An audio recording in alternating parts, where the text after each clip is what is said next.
నీటికి సంబంధించిన ఒక పెద్ద స్కామ్ జరిగిందని చెప్తా ఉన్నారు. ఏంది అసలు 67 మందికి టాప్ ర్యాంక్ రావడం ఏంది? దీని పట్ల ఏం చెప్తారు? అన్న ఇది మనం ఒకసారి 2024 నీట్ పరీక్షను ఒకసారి మనం గమనిస్తూ ఉంటే దేశంలో దాదాపుగా 24 లక్షల మంది 24 లక్షల మంది విద్యార్థులు ఈ పరీక్షకు హాజరవ్వడం అనేది జరిగింది. 24 లక్షల విద్యార్థులకు ఒకే సెంటర్లో 8 ఫస్ట్ ర్యాంకులు, దాదాపు ఫస్ట్ ర్యాంకును 720 మార్కులకు 720 మార్కులు రావడం అనేది 67 మందికి సాధ్యమైనటువంటి ఒక పరిణామాన్ని మనము ఈ యొక్క రిజల్ట్లో చూడడం అనేది జరిగింది. నిజంగా ఇది ముమ్మాటికి విద్యార్థులు కానీ, యావత్ దేశవ్యాప్తంగా ఉన్నటువంటి విద్యార్థులు తల్లిదండ్రులు కానీ, ఆ పరీక్షకు హాజరైనటువంటి విద్యార్థులు కానీ, నీటికి ప్రిపేర్ అయినటువంటి విద్యార్థులందరూ కూడా ముక్త కంఠంతో ఇందులో స్కామ్ జరిగింది, ఈ స్కామ్ని మనము దీన్ని వెంటనే రద్దు చేసి మళ్ళీ పరీక్ష కండక్ట్ చేయాలని చెప్పేసి ముక్త కంఠంతో సుప్రీంకోర్టును కూడా ఆశ్రయించడం జరిగింది. కాబట్టి ఖచ్చితంగా ఈ యొక్క నీట్ పరీక్షలో స్కామ్ జరిగిన వాస్తవం. ఎందుకంటే ఒకటే అంశం ఏంటంటే ఒకే సెంటర్లో 8 మందికి ఫస్ట్ ర్యాంక్ రావడం అనేది ఎలా సాధ్యమవుతుంది? వారు కూడా సీరియల్ నెంబర్, వారి యొక్క హాల్ టికెట్ నెంబర్లు కానీ వారి యొక్క చూసినా ఉంటే మనకు సీరియల్ నెంబర్లో వాళ్ళు నీట్లో ఫస్ట్ ర్యాంక్ రావడం, 720 మార్కులు రావడం అనేది జరిగింది. కాబట్టి ఈ అంశం ఈ తతంగాన్ని మొత్తాన్ని కూడా స్కామ్ జరిగినటువంటి పరిణామంగా మనం గమనించాలి. ప్రజలందరూ కూడా దీన్ని ముక్త కంఠంతో వ్యతిరేకిస్తున్నారు.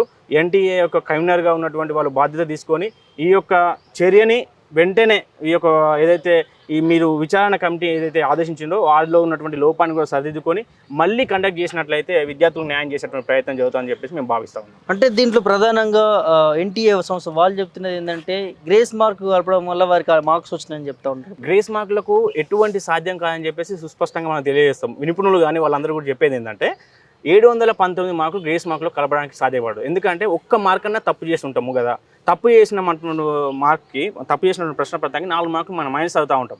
కాబట్టి ఆ అంశాలు చూసినట్లయితే ఎక్కడ కూడా ఒక్క మార్క్ కూడా తప్పు చేయకుండా అది రాసినట్లయితే 719, 18, 17 మార్కులు అనేది అంటే ఆ రిజల్ట్లో రావడం అనేది సాధ్యపడదు అనేటువంటి అంశం నిపుణులు అనేది ఎక్స్పర్ట్స్ అనేది వాళ్ళు చెప్తా ఉన్నారు. కాబట్టి అది స్కామ్లో జరిగినటువంటి అవకతవకలు.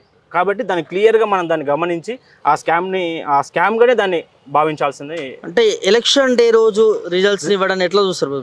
100% అన్న ఈ స్కామ్ని కప్పిపుచ్చేటువంటి ప్రయత్నమే. ఎందుకంటే జరిగిన స్కామ్కు ఏ గవర్నమెంట్తో సంబంధం ఉంది? ఎన్డీఏ గవర్నమెంట్తో సంబంధం ఉంది. ఆ రోజు ఉన్నటువంటి ప్రభుత్వం, ఆ భాజపా ప్రభుత్వం కావచ్చు, ఎన్డీఏ ప్రభుత్వం కావచ్చు, వాటితో సంబంధం ఉంది. దానికి సంబంధించిన వ్యక్తులే ఇందులో మూకుమ్మడిగా కుమ్మక్కై చేసినటువంటి ప్రయత్నం. కాబట్టి ఈ మూకుమ్మడి కుమ్మక్కైనటువంటి ప్రయత్నాన్ని బయటకు రాకుండా, ఈ స్కామ్ని బయట తీయకుండా ప్రజలందరూ కూడా రిజల్ట్ వైపు చూసి కేవలం ఈ యొక్క దేశం మరోసారి నరేంద్ర మోడీ రావడము అనే దాని మీదనే సంబరాలు చేసుకుంటూ ఉంటే విద్యార్థుల జీవితాలతో చెలగాటమాడి ఆ విద్యార్థుల యొక్క ఇంత పెద్ద స్కామ్ని కప్పిపుచ్చేటువంటి ప్రయత్నం చేస్తున్నారు. కానీ ఖచ్చితంగా విద్యార్థి లోకంగా ప్రశ్నించగలంగా నేటి తరంగా ఖచ్చితంగా దీన్ని మేము గుర్తించి ఐడెంటిఫై చేసి ఖచ్చితంగా ఉస్మానియా సిటీ వేదికగా చాలామందిని ప్రశ్నిస్తూ ఉన్నాం. ఈ యొక్క స్కామ్ని వెంటనే మీరు నిబద్ధత కలిగినటువంటి ప్రభుత్వంగా దీని మీద విచారణ చేపట్టి వెంటనే రద్దు చేసి 24 లక్షల మందికి మళ్ళీ కనుక పరీక్ష నిర్వహించాల్సిన బాధ్యత తీసుకొని చేస్తేనే మీ యొక్క చిత్తశుద్ధి ఉన్నటువంటిగా భావిస్తాం. నిర్వహిస్తారు అనుకుంటున్నారా మీరు?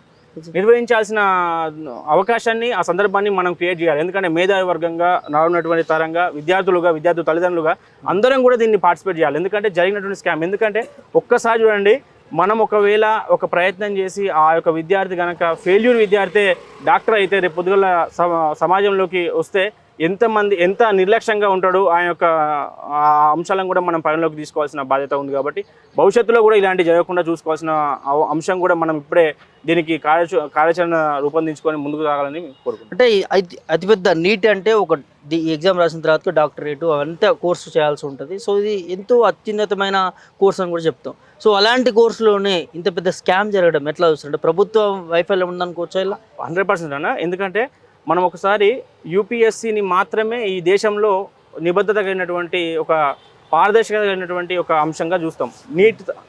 యూపీఎస్సీ తర్వాత అదే స్థాయిలో ఎన్టీఏ అనేటువంటి సంస్థ, నేషనల్ టెస్ట్ ఏజెన్సీ అనేటువంటి సంస్థలు మనకు రావడం జరిగింది. ఆ యొక్క ఎన్టీఏ ద్వారా నీట్ యొక్క కండక్ట్ చేసినటువంటి వాటిలో కూడా మనం ఈరోజు ఈ యొక్క పారదర్శకత మిస్ అయిపోయి మళ్ళీ అక్కడ కూడా స్కామ్లకు ఇలాంటి అవకతవకలకు చర్యలు చేపిస్తాయి. అసలు రానున్నటువంటి రోజుల్లో దేని మీద నమ్మకం ఉంటుందండి? ఎటువంటి మీద నమ్మకం లేదు. కాబట్టి దీన్ని ఖచ్చితంగా చిత్తశుద్ధి ఉన్నటువంటి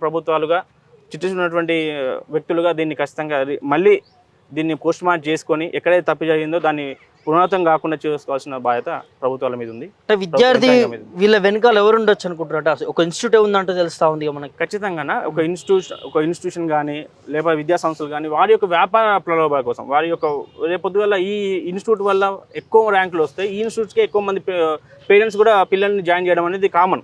జనరల్గా ఒక విద్యా సంస్థ నుండి ఎక్కువ మంచి ర్యాంకులు వస్తున్నట్టయితే ఆ ర్యాంకులు ఆ సంస్థలోనే మన పిల్లల్ని జాయిన్ చేస్తే మన పిల్లలు కూడా ఉజ్వల భవిష్యత్తు ఉంటుందని చెప్పేసి పేరెంట్స్గా ఆశపడి పేరెంట్స్కి అభిప్రాయపడి వాళ్ళు జాయిన్ చేయడం అనేది సర్వసాధారణం.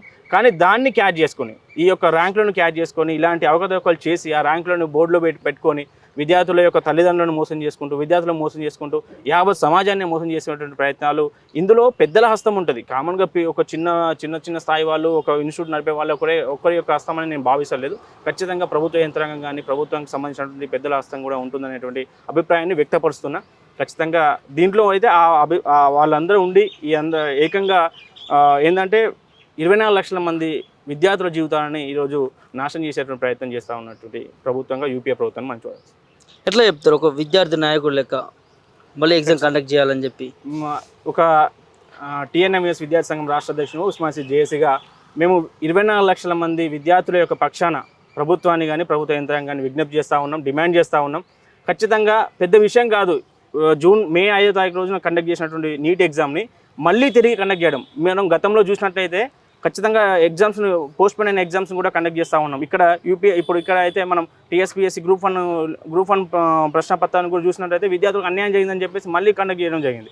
సో అదేవిధంగా అదే ధోరణిలో దేశం మొత్తం కూడా మరొకసారి ఆల్రెడీ సుప్రీంకోర్టును ఆశ్రయించడం జరిగింది.